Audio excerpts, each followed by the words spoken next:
Good morning. Thank you, Terry, very much. That was wonderful.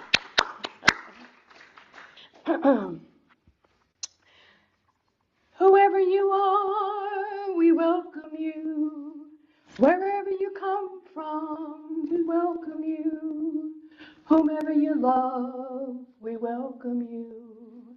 Whoever you are, we welcome you. Wherever you come from, we welcome you.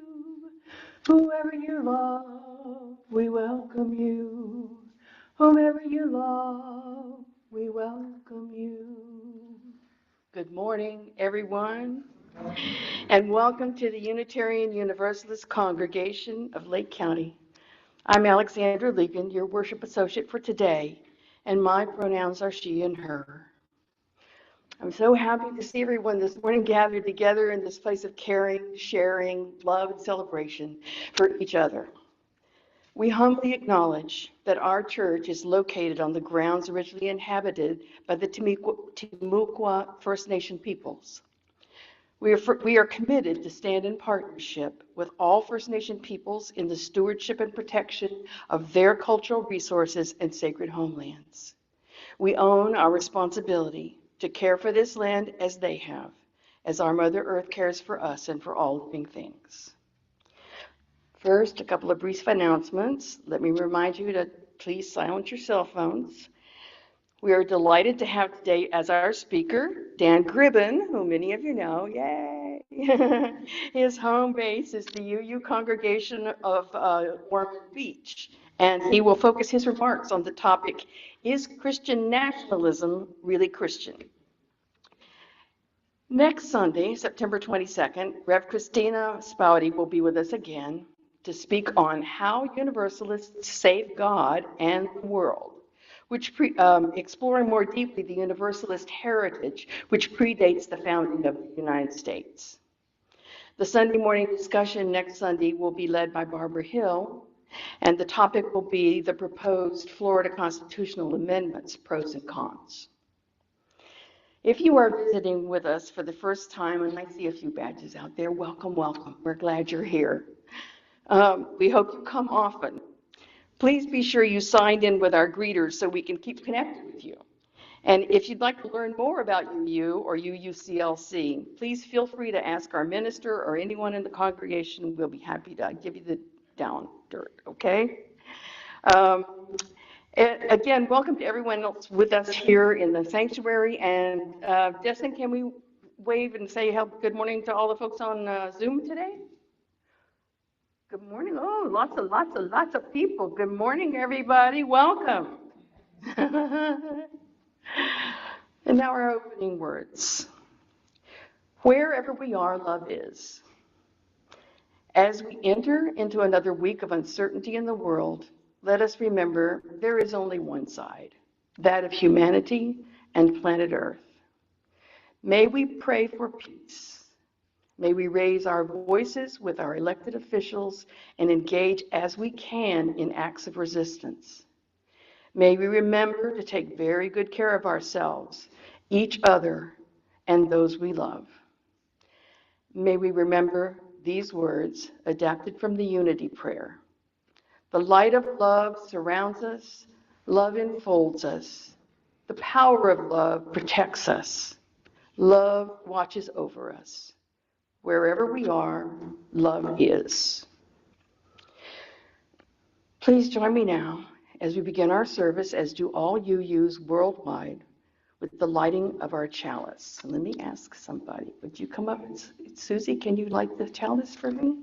That would be great. I'm last minute here this week. It's a little wacko here. Okay. Okay. We kindle our chalice flame this morning, awakening the fire of our ancestors in our hearts, beacon of freedom held out to light the way, light of reason illuminating the path, spark of courage igniting our spirits, aglow with hope for all we endeavor to do together. Holy flame of times past, brighten this present moment, that we may be the love that is our center and our foundation both. Blessed be.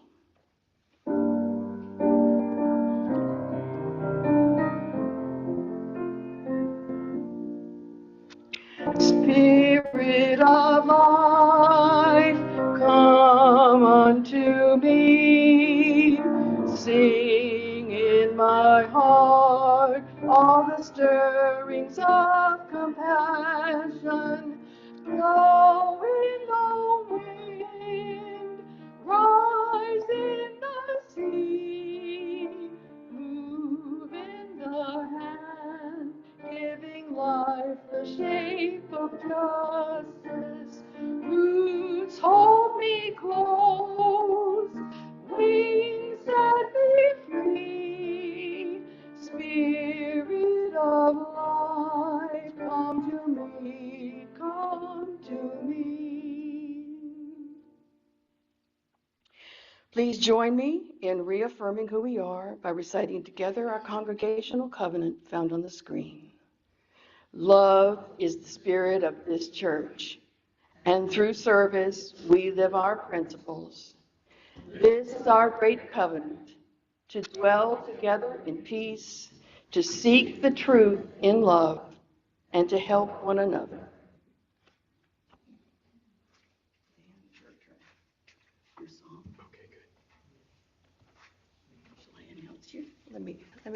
Dan is going to sing for us a song called Song for Judith, and you're going to join in for the chorus, right? And Jan Sheldon is going to add the harmonies.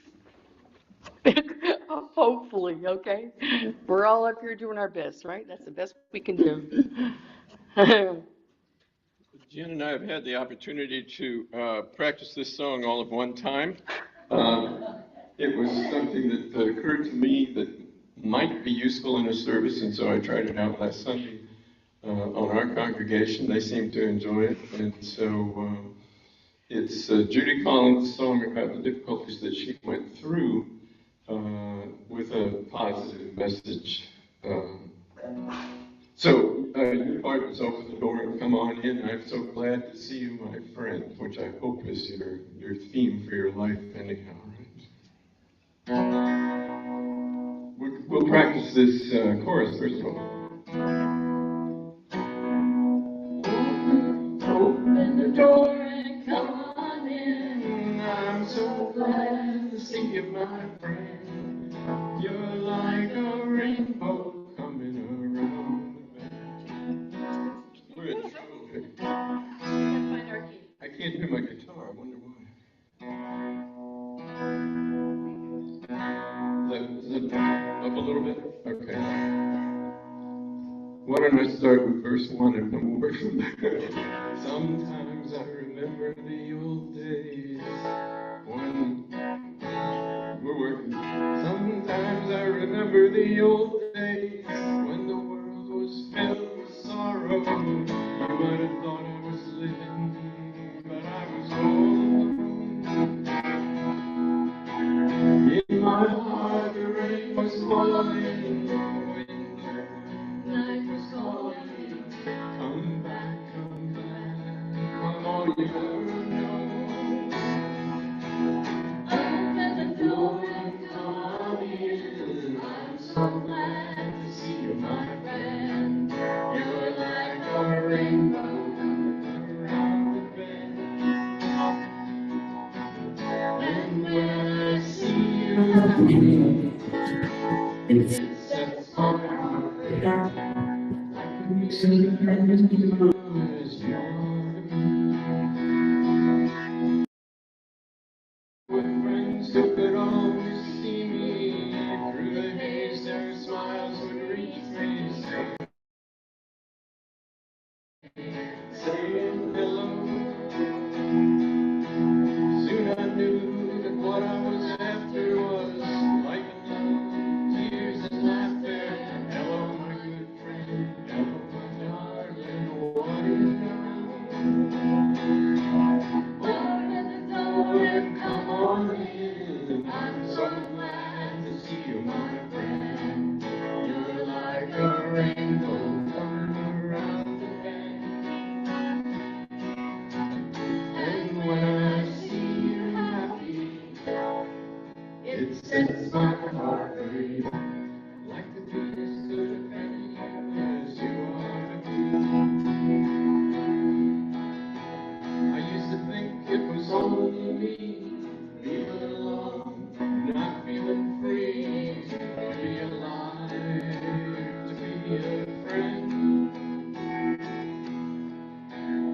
now I know we all have stormy weather. The sun together, I'll be your friend right through the end. Open the door and come on in. I'm so glad to see you, my friend. You're like a rainbow coming around the bend. And when I see you happy, it sets my heart free. Like to be as good a friend to you as you are to me. I'd like to be as good a friend to you as you are to me.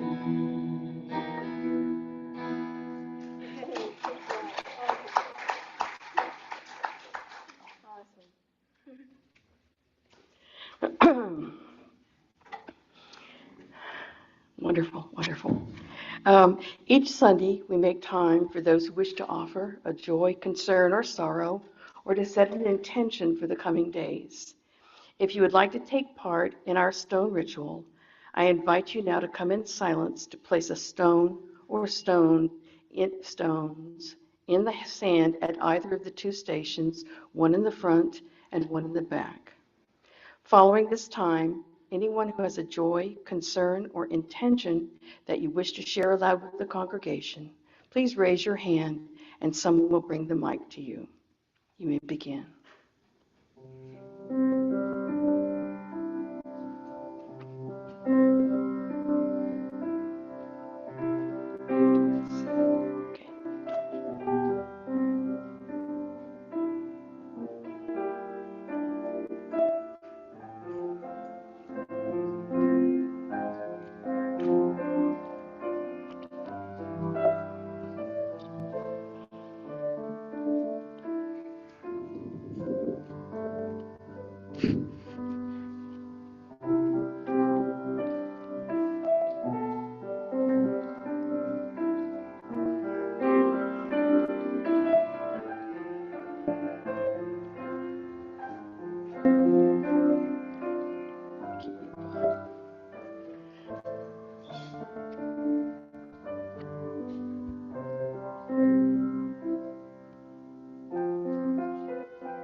We will now enter into a time of silent meditation, being mindful of the joys and concerns that we have just heard.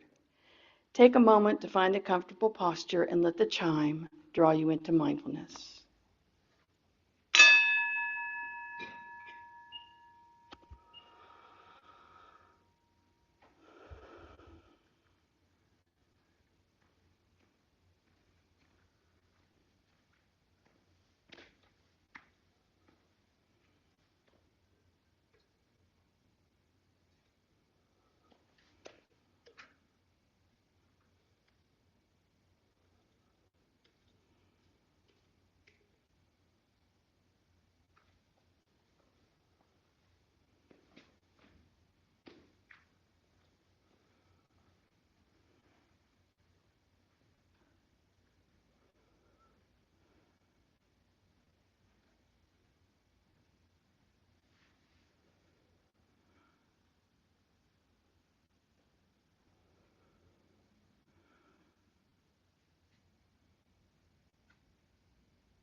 It is our tradition at UUCLC to give generously to our church, keeping in mind both its meaning in our lives and its impact on the world. There are several ways to donate listed on the screen. We will now pass baskets. Each Sunday service provides another opportunity to give and support the work of our congregation that our congregation has committed to. However you support us, please know we are grateful to each of you for helping to do the work we're here to do together.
And now here is Dan with today's message.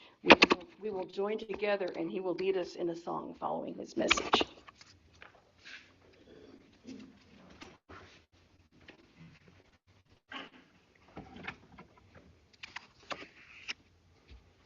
Let's see if we can get used to the microphone here. I think it's going to be okay. I'm really happy to be back in Eustis. My wife Martha and I lived in Virginia. We were teaching at a small college in Virginia, but my heart was in Florida. My family moved here when I was 12, and for 6 years, I really enjoyed the Florida outdoors. And so when Jeff Freeberg opened the Eustis Street Grill, our friend Joel Kelly was deeply involved in programming there. And whenever Martha and I would be in Florida visiting, we got to come to the grill and share a song or two. Then when I got us moved down here, I got to be writing songs and testing them out there. So got to know a whole lot of nice people in Eustis, and Frank Bishop in particular was very supportive. I stayed at Ruth Gray's house one night because I was going to give a talk the next morning at the Women's Club. Those of you who remember the Women's Club know what a wonderful facility this is. I'm sorry about the mix-up at the beginning of the song. I had COVID about a month ago, and when I get something like a cold or COVID, it just knocks out my throat. I get laryngitis.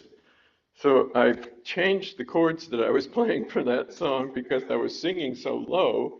It worked okay last Sunday because I was still singing so low. My voice is back to about normal now, and so I was singing in C while playing in B, and that didn't do Janet good. I want to talk today, to begin by talking about Senator Sam Ervin's visit to that little college where we taught.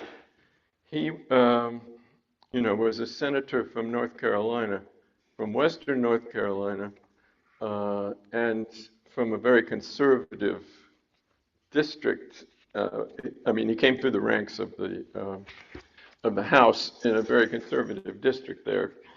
So about 1980 or soon after, he was touring the country giving speeches and had retired from the Senate by that time. And when he came to our college, I don't exactly know what he spoke on because I just can't remember, but he was the chairman of the Watergate investigation that was conducted. What I do remember, though, is afterward we had a little reception for him, and he did a question and answer session. And I asked him what was his most difficult vote as a senator. And he said, his vote against Senator Everett Dirksen's constitutional amendment to allow prayer in public schools. It was news to me that there had been such a thing. It was voted down, the idea of having a constitutional amendment to put prayer in public schools.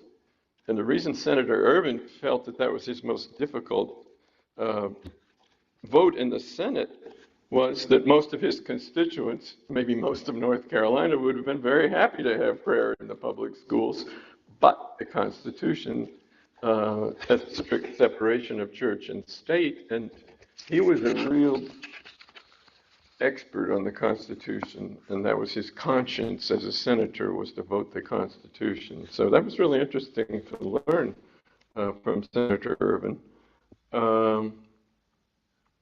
But it was also interesting to think that North Carolinians, I went to graduate school in North Carolina, but I was at Chapel Hill, which is a tiny little liberal enclave in a very big state. But most of the people in that state probably believe that state-sponsored religion was exactly what the country needed.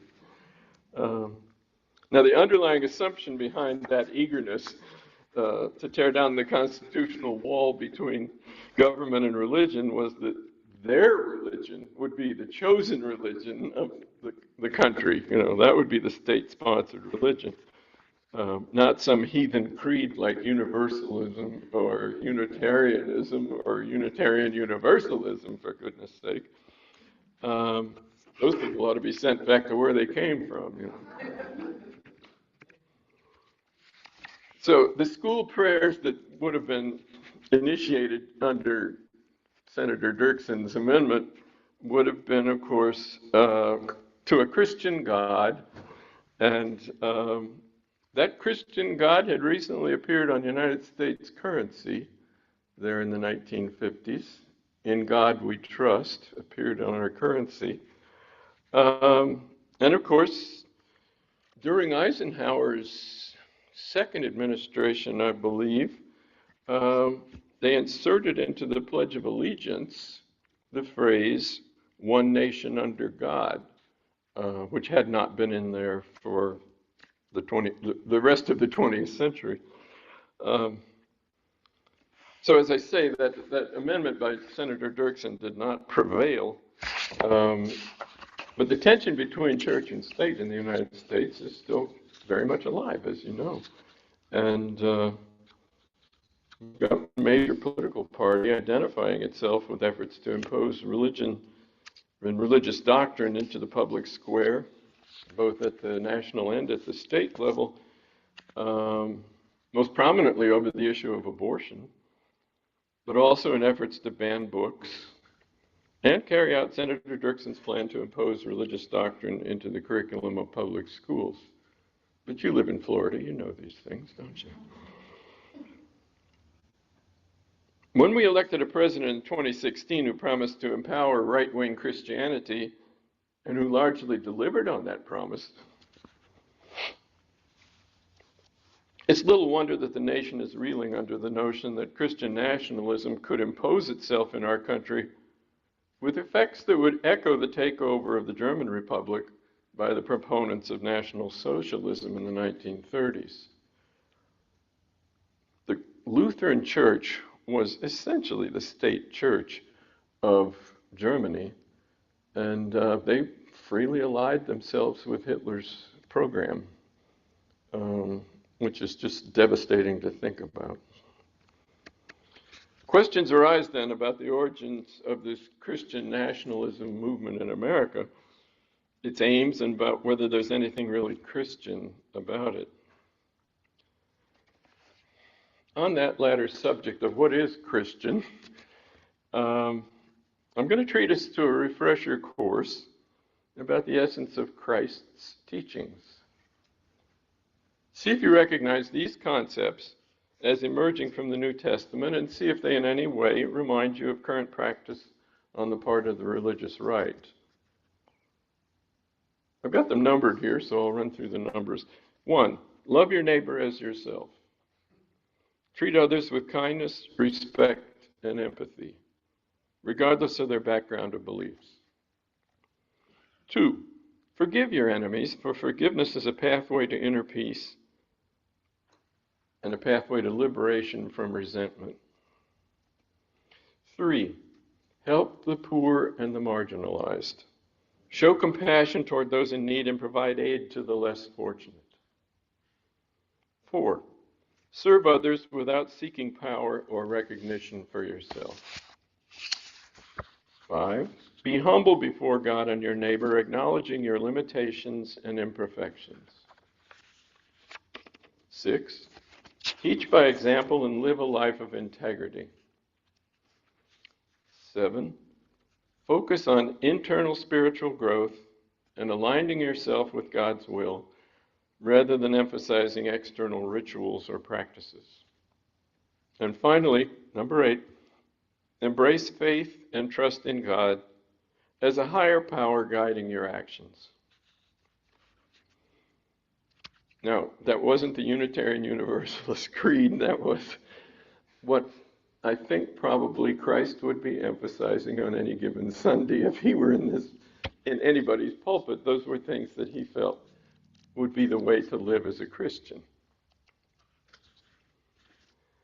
If you're like me, you don't get much of a lift these days watching the evening news. But I must admit, after reading through that summary of Christ's teachings that I gleaned from here and there, I actually felt better about life in general, thinking, what would it be like if Christians actually practiced those actions? I also feel that the message conveyed in the New Testament is a far cry from the modern Christian nationalist agenda. So let me admit up front, I make no claim to being a Christian. But I regard Christ, as best I know him from the historical record, as a fellow I would enjoy meeting and getting to know over a glass of Coke or water, or even wine if he was on duty that day, By the way, I don't really feel bad about adopting a humorous tone about Jesus and his mission because I don't think it would bother him in the least. And I'm kind of taking my cue from a favorite episode of MASH. Remember the TV show MASH? In that episode, Father Mulcahy, who's a very mild-mannered priest, is visibly disappointed because he's been passed over for a promotion. Now, he's a priest, but he's a human being with a strong sense of fairness. And the injustice of this promotion situation provokes him to put on a pair of boxing gloves to vent his frustration. We find him whacking the bejesus out of a boxing bag. You know how they do whack, whack, whack, whack, whack, like that. When Frank Burns happens to come along, Father says, Frank, what in the world are you doing? And Father Mulcahy says, he's pretending the boxing bag is the promotion board. Goes on punching. Frank reminds him that Jesus advised us to turn the other cheek when beset by our enemy. Father Mulcahy grabs the bag, stops it, and he says, that's true, but Jesus was a very good sport. Good sportsmanship could certainly be considered part and parcel of the Judeo-Christian tradition that was the foundation upon which the United States was formed. Awareness of that tradition is reflected in documents like the Declaration of Independence and others of our early government structures. However, the concept of a Christian nation was explicitly rejected by the Founding Fathers. They emphasized religious freedom and separation of church and state, as we've said. This decision in the late 18th century to erect a barrier between church and state was a strong departure from previous practice in the colonies. And in fact, I read recently that the government in Massachusetts was still officially allied with the Congregational Church until 1833, which is kind of interesting to contemplate. So Christianity has had a strong influence on our national life, obviously. We should recognize, for example, that the church supplied much of the momentum for reforms such as the movement to abolish slavery, not to mention women's suffrage.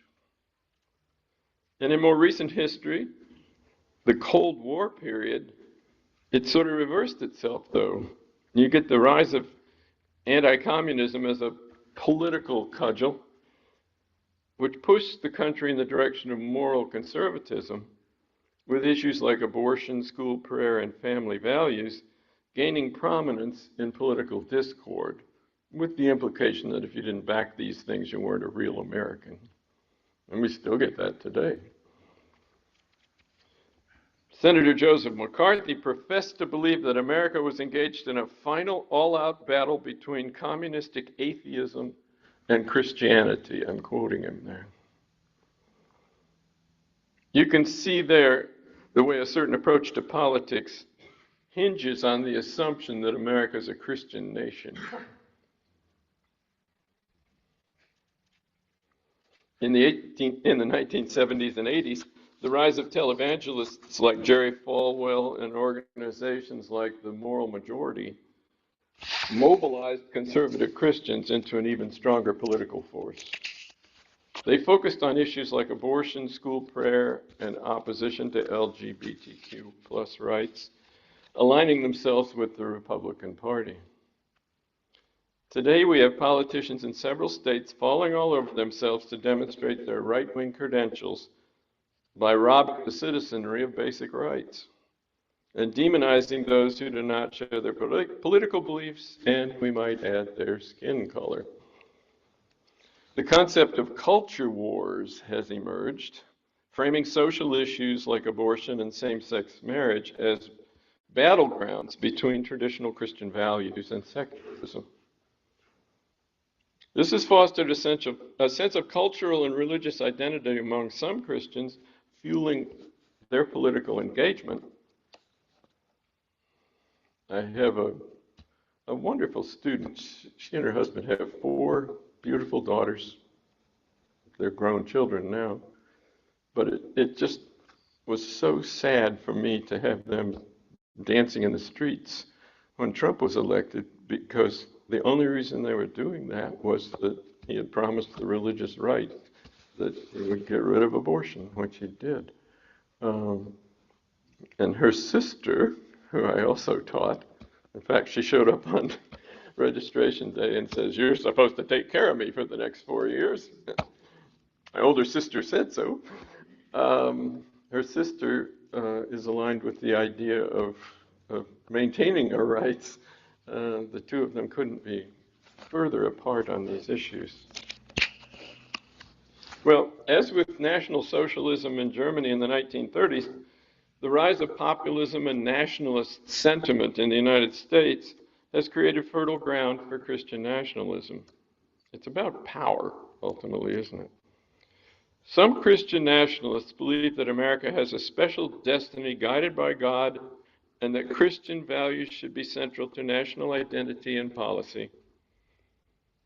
But there's a very short distance between that sort of assuredness and the promotion of an authoritarian state that sanctions discrimination against certain segments of the population.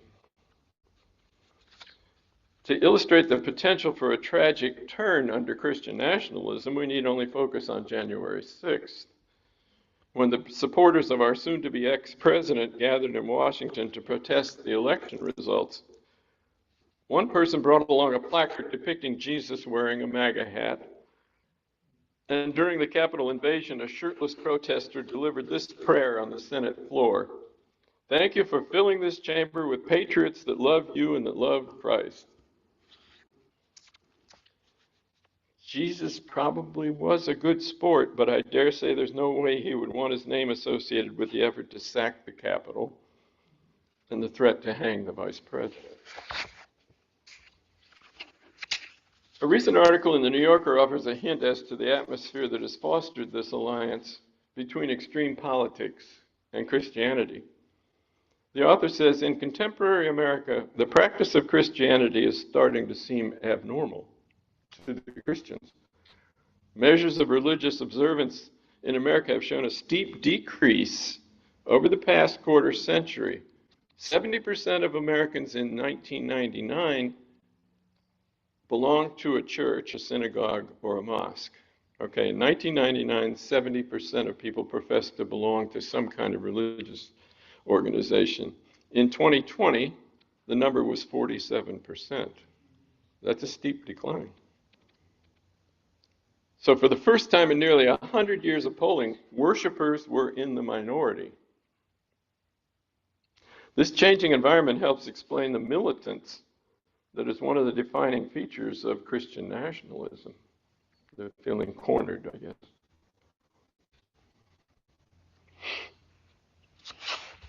It's a minority movement espousing a claim that might not have seemed terribly controversial a few decades ago, that America is and should remain a Christian nation. It might be instructive to consider what it would be like to live in an America which would have fallen into the hands of the Christian nationalist movement. To what extent would the needs of the human spirit as set forth in Christ's teachings be advanced or retarded by governance under the principles that we've seen emerging under Florida's current government? I don't see Christian principles of the sort that we mentioned in 1 through 8 earlier in the service. Christ's teachings specify how we are to treat those around us who are poor, hungry, and in need of assistance. The Christian right essentially regards the needs of the less fortunate among us as outside the province of government. Hence the effort to cut, hinder, or eliminate programs designed to promote the welfare of minorities and the poor, including the rejection of Medicaid funding. If we regard government as the entity best qualified to fulfill needs which would otherwise go unmet within our society, then limiting aid to those in need runs directly counter to this basic concept of government.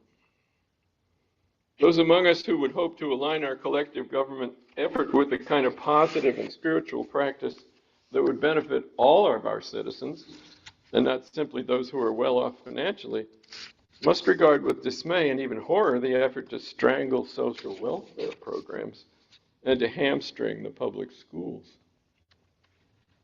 Unchristian is a polite term for the kind of retrograde behavior that we are experiencing.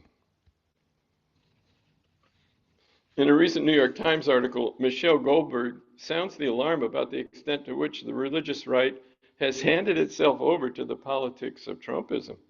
She refers to Tim Alberta's recent book about the Christian nationalist takeover of American evangelicalism. It's entitled The Kingdom, the Power, and the Glory. Goldberg writes, Tim Alberta's book is full of preachers and activists on the religious right expressing sheepish second thoughts about their prostration before Donald Trump. But if the polls are right, Iowa's evangelicals don't care what their ostensible leaders think. Trump's rise has been accompanied by a collapse in trust in many American institutions once valued by the right, including the FBI, the military, and that loss of faith extends to many religious authorities. Now, the writer, Tim Alberta, is the son of a conservative evangelical pastor, but he documents in his book preachers who balked at the MAGA agenda, and they've been abandoned by their congregations. That is a really sad thing to think about. So, let's conclude by observing that Christian nationalism as a movement taking advantage of tension in our country over issues such as racial conflict and immigration could well push us in a very tragic direction. The New Yorker article notes that sociologists see Christian nationalists as a tribe driven by fear, resentful of a country that won't stop changing. On the other hand, exponents of Christian nationalism see themselves as a small but indomitable movement, standing strong against the tide of secularism.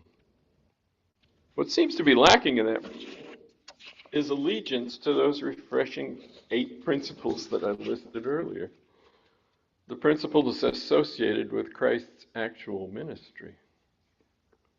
To put it another way, when it comes to compassion, I suspect that we could look for a long time among Christian nationalists without finding many good sports. Good to be with you this morning.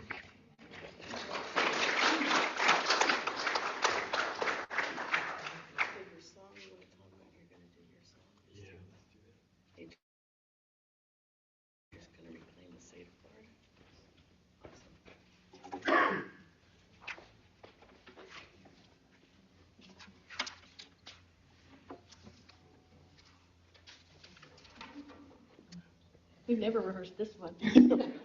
So should be really. Let people move. Your part in this one is really simple. Greed and corruption. Now, within the context of the song, it's a negative thing, so don't show too much enthusiasm for it. And if there are corrupt developers in the audience, this would be a good time to go out for a smoke, okay?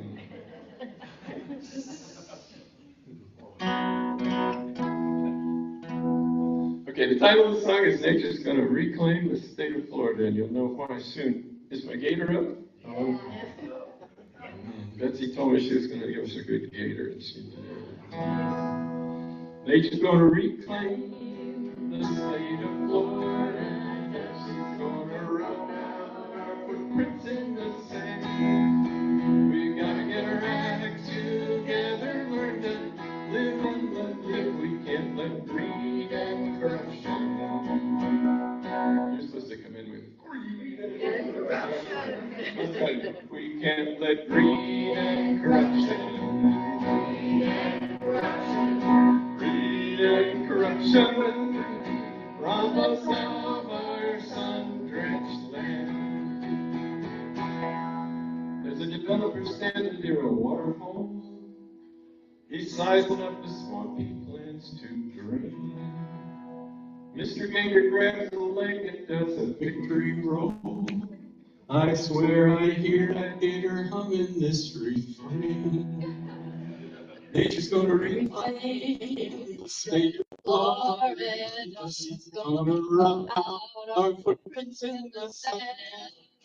We gotta get out together to live and let live. We can't let greed and corruption. And corruption, yeah, greed and corruption rob us of our sun-drenched land. There's a bulldozer wiping out a panther's den, pushing dirt to build the road he needs. Mama Panther takes a leap and now that road dead ends. I see her, that panther was smiling just to contemplate her deeds. There she is. Her smile says, Nature's gonna reclaim the state of Florida. She's gonna run down our footprints in the sand. Gotta get out together, learn to live and let live. We can't let greed and corruption. Greed and corruption.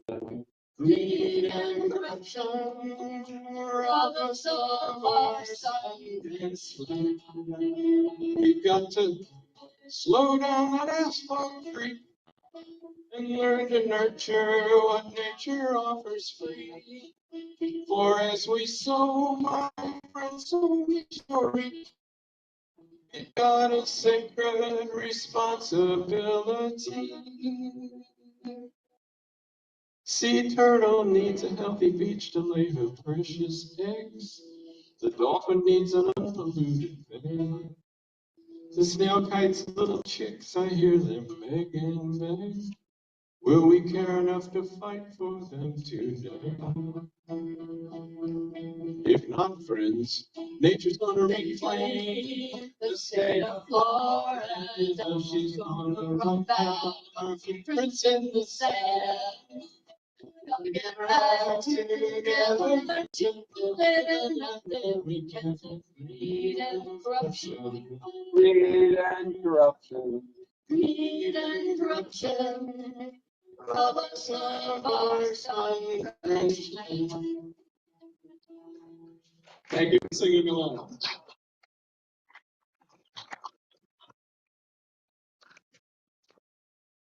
As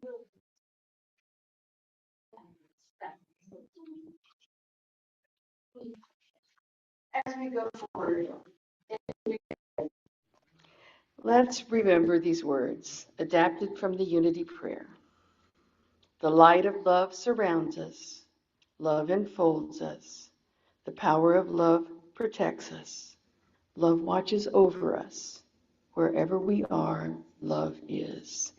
And now please stand and join me to extinguish our chalice, followed by singing Weave. During Weave, you may hold hands or simply hold your hands up, sending loving energy to your neighbors. We extinguish this flame, but not the light of truth.